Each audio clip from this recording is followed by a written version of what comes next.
하마스가 나오면 옆에는 무조건 헤즈볼라가 나오거든요. 네네. 헤즈볼라가 레바논 군보다 더 힘이 세잖아요. 하마스, 헤즈볼라, IS, 탈레반, 알카이다. 자기를 따르지 않는 사람들 다 죽이는 극악무도한 단체가 말이에요. 그러니까 미국이 엄청나게 충격을 받았어요. 그래서 이 사람들의 궁극적인 목표는 전 세계를 이슬람화하는 거예요.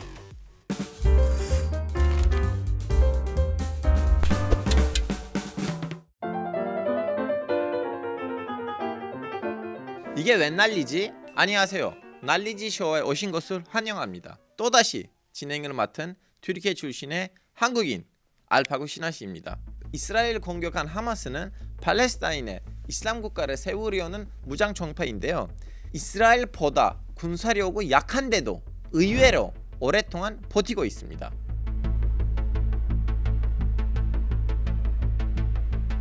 그런데 중동에는 하마스 말고도 무장 단체들이 테러를 일으키는 경우가 굉장히 많죠. 대체 중동에 하마스 같은 무장 단체가 왜 이렇게 많은 걸까요? 오늘은 중동 전문 MC가 된 제가 중동에서 계속 전쟁이 일어나는 이유에 대해서 중동 전문가를 모시고 이야기를 해보겠습니다. 어서 오세요. 교수님 앉으세요. 하고 반갑습니다, 교수님. 왜 이렇게 좀 모른 척 하세요? 처음 알았어요. 교수님 몰랐어요. 그러지 마세요. 네. 네, 교수님 모르시는 시청자분들도 계실 것 같아서 좀 자기소개 부탁드릴게요. 네, 안녕하십니까. 고려대 아시아문제연구원 중동이슬람센터 성일광입니다. 네, 반갑습니다, 교수님. 반갑습니다. 자, 이제 중동에서는 전쟁이 발생할 때마다 기사들 이제 하마스, 헤즈볼라, IS, 탈레반, 알카이다 다 온갖 나오고 있는데요. 우리는 헷갈리거든요. 그래서 하나씩 이렇게 짚고 가고 싶은데요. 네네. 그래서 처음부터는 우리는 하마스에 대해서 얘기하려고 합니다. 네, 하마스는 언제 만들어졌습니까? 1987년에 만들어졌죠. 이슬람 저항 운동이라는 단체죠. 네, 우리말로 해석을 하면요. 그런 단체인데 쉽게 말해서 팔레스타인 무장 정파 중에서 강경파, 네. 강경파이고 가자 지구를 통치하고 있고요.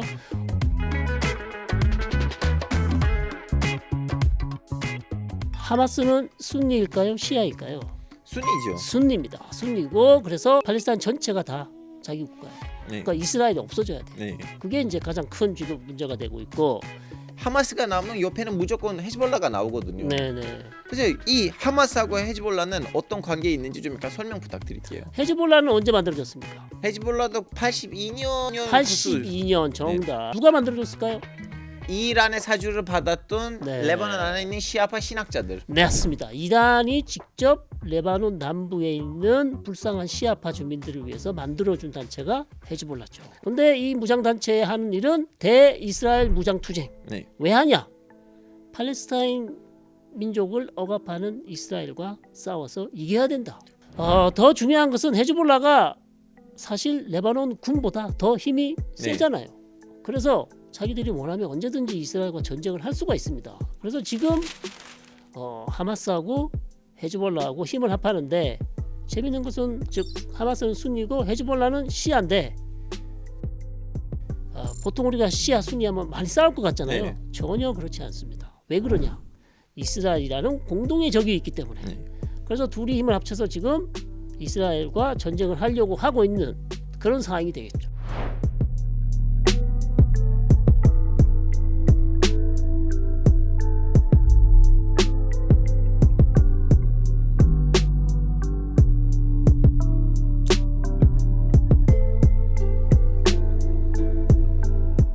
القلق من إمكانية أن تذهب هذه الجبهة إلى تصعيد إضافي أو إلى حرب كاملة. 2006년에 있었던 그런 큰 네네. 헤즈볼라 이스라엘 전쟁이 지금 왜 안 터지고 있어요? 이란이 일단 오케이 해야 되거든요. 이란이 과연 자기의 가장 귀한 아들 헤즈볼라를 투자를 해서 하마스를 살리려고 할 것인가? 그걸 이란이 결정해야 돼요. 근데 이란이 그게 아까울 수도 있죠. 왜냐하면 헤즈볼라를 키운 이유는 미국과 이스라엘이 이란의 핵시설을 공습했을 때 네. 바로 헤즈볼라를 투자해서 투입을 해서 이스라엘을 보복하기 위해서 헤즈볼라를 지금까지 지원해왔단 말이죠. 하마스를 구하겠다고 헤즈볼라를 쓰는 게 아까울 수도 있어요. 그래서 지금 고민하고 있다. 이렇게 볼 수 있는 거죠. 보통 이런 얘기를 우리가 하면 한국 분들은 이 이란이 왜 자기 군대를 동해서 이스라엘을 대비해야 되는데 왜 이스라엘 코앞에 있었던 무장 단체들이 기우냐라고 네. 의문할 수도 있어요. 그렇죠. 왜냐하면 이란은 이스라엘과 국경이 없습니다.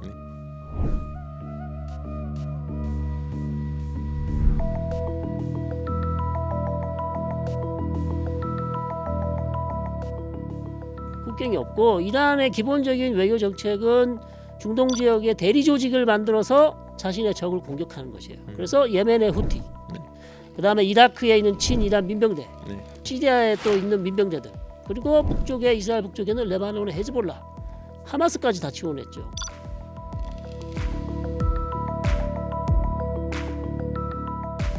그래서 주변에 다 대리 조직을 이용해서 자기의 힘을 과시하는 게 이란의 전술이다. 지금 헤즈볼라는 레바논 안에서 정치적으로 어떤 위치에 있어요? 네, 헤즈볼라는 무장 전파이기도 하지만 레바논 제도권에 진출해 있는 정당을 가지고 있습니다. 그래서 선거에서 어떤 때는 제 2당까지도 된 적도 있고요. 그래서 장관들도 있어요. 상당히 이제 카멜레온 같은 조직이죠. 사실은 중동 무장 단체라고 하면 제일 큰 상징들을 남기는 조직이죠. 네, 알카이다. 알카이다. 걔네들 때문에 저도 지금 알파고 알카이다 같은 거 아니냐는 말을 제가 듣고 있거든요. 우리는 알카이다에 대해서 좀 얘기하고 싶은데 알카이다는 어떤 조직이에요? 알카이다 1988년 정도에 만들어졌죠. 네, 저도 88년에 태어났습니다. 누가 만들었습니까? 알카이다? 오사마 빈 라덴. 라덴. 오사마 빈 라덴은 어느 나라 사람이죠? 사우디에 있는 건설 기업의 아주 돈 많은 집안이죠. 예. 네.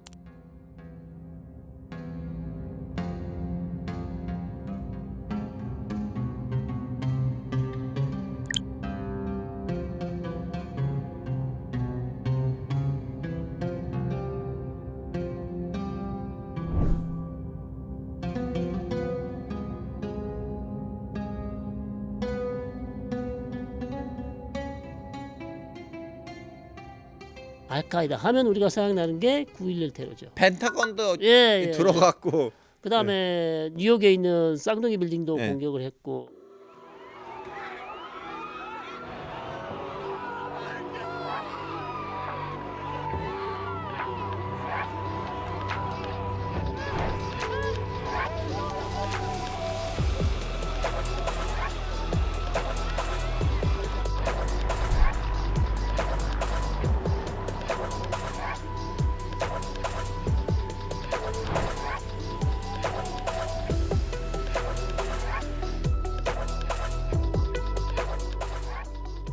열아홉 명인가 들어갔어요. 그 중에 15명이 사우디 사람이었어요. 그러니까 미국이 엄청나게 충격을 받았죠. 아, 우리하고 미국, 사우디하고 엄청 친한데 어떻게 사우디 애들이 그 무시무시한 알카에다라는 단체에 들어가서 미국을 이렇게 공격할 수 있는가? 그래서 그 이후로부터 미국과 사우디 관계가 조금 삐걱대기 시작했고.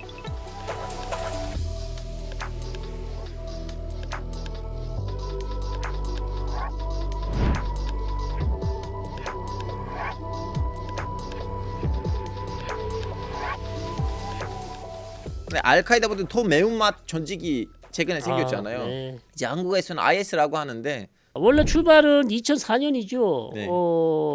이라크 지부 알카에다에서 출발했는데 이것이 이제 너무 잔인해졌어요.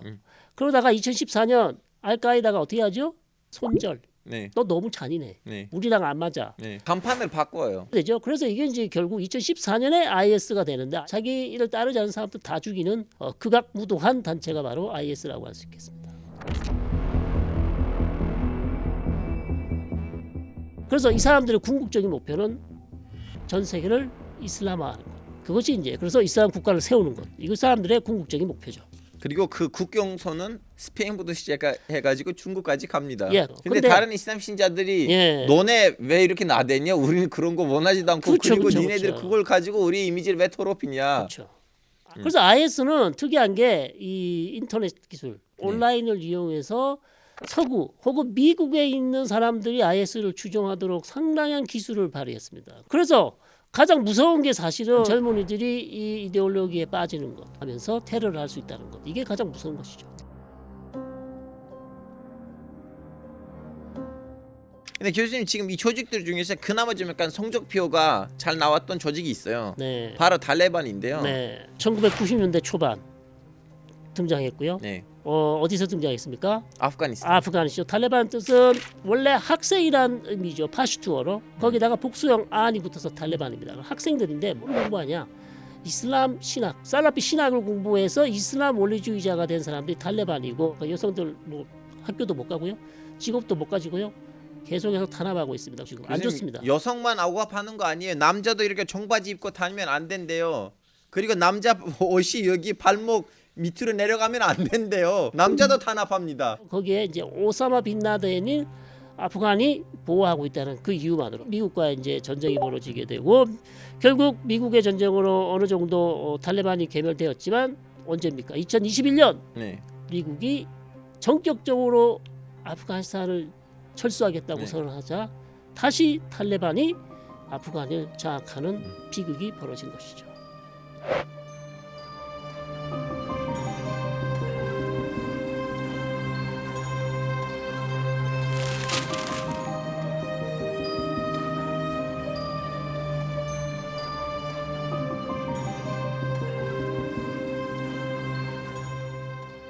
근데 교수님 이 중동에서는 왜 이렇게 갑자기 무장 단체들이 많이 나오고 이런 활동을 많이 해요? 저는 이 중동 지역에서 이슬람 무장 단체들이 활개친 게 1967년 전쟁이다. 1967년 6.1 전쟁 때 이스라엘이 아랍 국가와 전쟁을 했는데 6일 만에 이겼죠.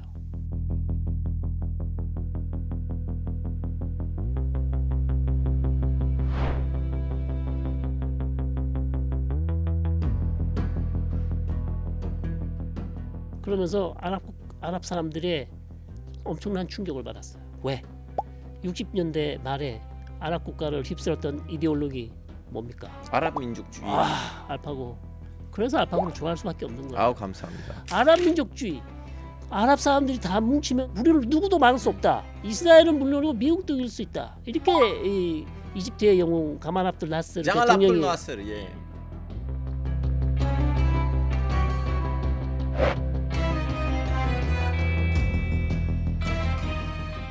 일 만에 이스라엘한테 졌네요. 그러니까요, 이 충격, 예. 이 가슴이 뻥 뚫린 듯한 이 가슴 채워줄 거는 종교밖에 없었다. 네. 그래서 이 무슬림 형제단이 했던 얘기가 뭡니까? 이슬람이 해결책이다.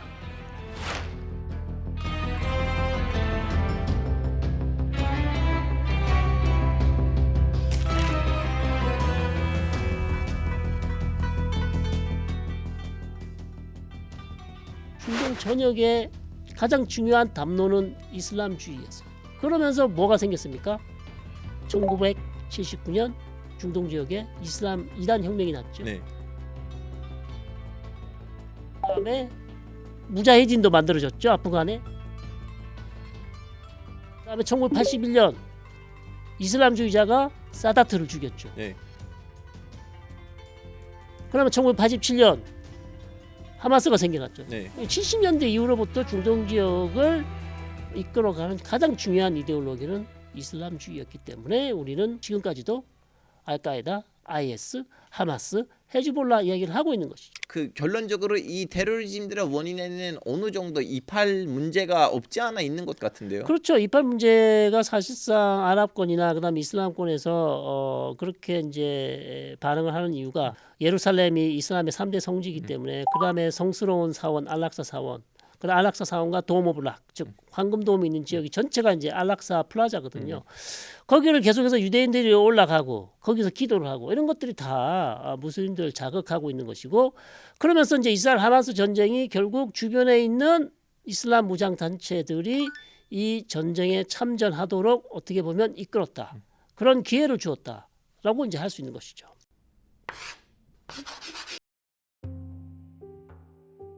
근데 교수님 아까부터 우리는 조직들에 대해서 얘기를 했는데 자꾸 나왔던 단어가 있어요. 순위파, 시아파. 네. 물론 저는 시아파 다수 도시에서 순위파 소수로 살았지만 예, 제 고향이 이란에 붙어 있어요.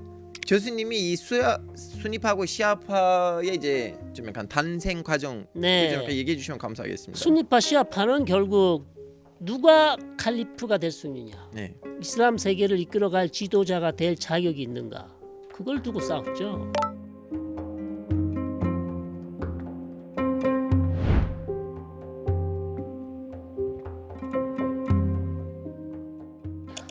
순니파는 네. 선거를 통해서 네. 일단 뽑히면 누구든지 칼리프가 될 수 있다.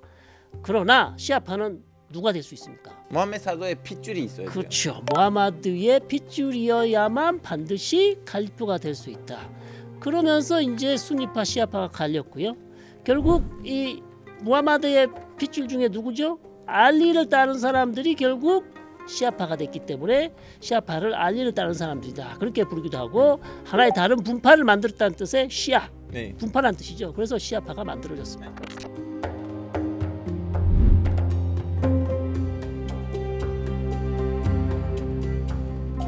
그래서 이것을 기념해서 바로 지금도 시아파들이 아슈라라는 행위를 하지 네. 않습니까? 제 고향에서 매년 해요. 그러니까 1년에 꼭 한번 자기 몸을 이렇게 쇠로 만든 날카로운 물건으로 치면서 피를 흘리면서 누구의 피를 기억합니까? 휴세인의 피를. 후세인의 피를 기억합니다. 그 의식이 바로 아슈라라는 의식을 지금도 시아파들이 하고 있습니다. 제가 어렸을 때 제 학교에 있는 친구들 알파고 노는 왜 네. 밤에 나와서 새로 제 자신 안 때렸네. 저도 왜 안 하지? 하고 엄마한테 물어봤는데 엄마는 순위파니까.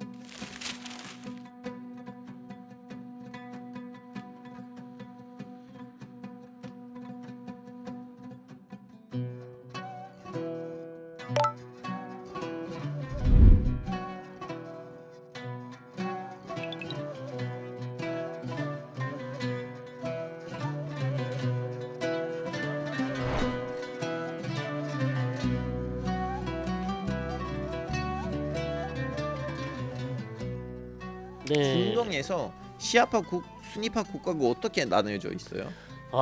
시아파의 종족은 뭐니 해도 이란이죠.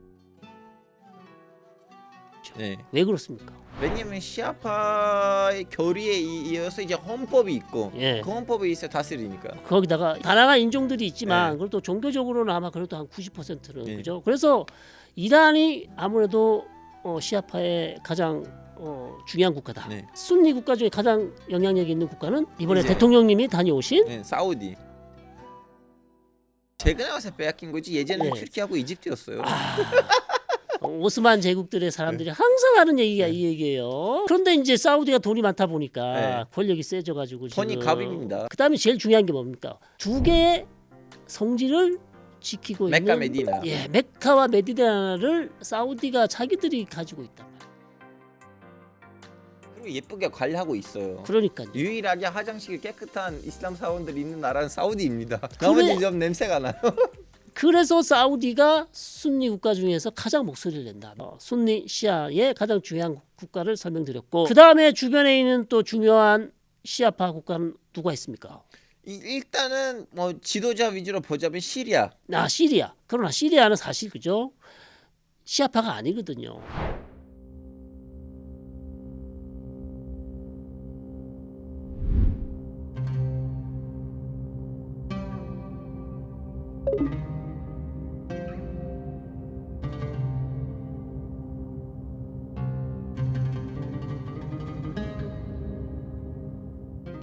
그다음에 레바논의 인구 50% 이상이 시아파죠.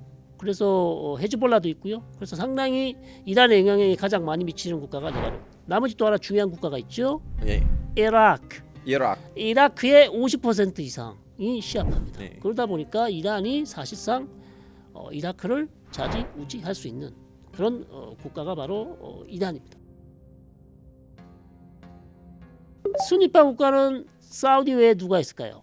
아랍에미레이트. 네. 중요한 국가입니다. 근데 교수님 아랍에미레이트 이제는 순위파보다는 네. 톤파 네. 아니면 달러파로 얘기하면 더 좋지 않을까요? 오로지 이제 종교보다는 오로지 경제. 돈으로 승부한다니까. 네. 네. 그래서 아랍에미레이트가 상당히 요즘에 이제 목소리를 많이 내고 있어요. 어찌 보면 사우디와 경쟁하는 그런 모습도 있고요. 그래서 하여튼 결론적으로 교수님 뭐 이슬람 인구의 거의 90% 가까이는 순위파. 순니파다. 네. 나머지 10% 정도가 시아파다. 보시면 되겠습니다. 하마스를 가장 많이 지원한 국가는 이란이라고 할 수밖에 없어요. 아시다시피 이란이 대리 조직이 너무 많잖아요. 이란이 민명단 맛집이에요. 또 실제로 이란이 혁명 수출을 하지 않았습니까? 네. 그래서 이란에게는 내가 이렇게 중동 지역에서 마음만 먹으면 미국도 잘 건드리지 못한다. 함부로 나를 어떻게 하지 못한다는 걸 보여주기 위한 너무나 좋은 기회예요. 이스라엘 하마스 전쟁이 완전히 지금 이스라엘하고 이란 전쟁이 됐고요. 이란하고 미국 전쟁이 될 수 있어요.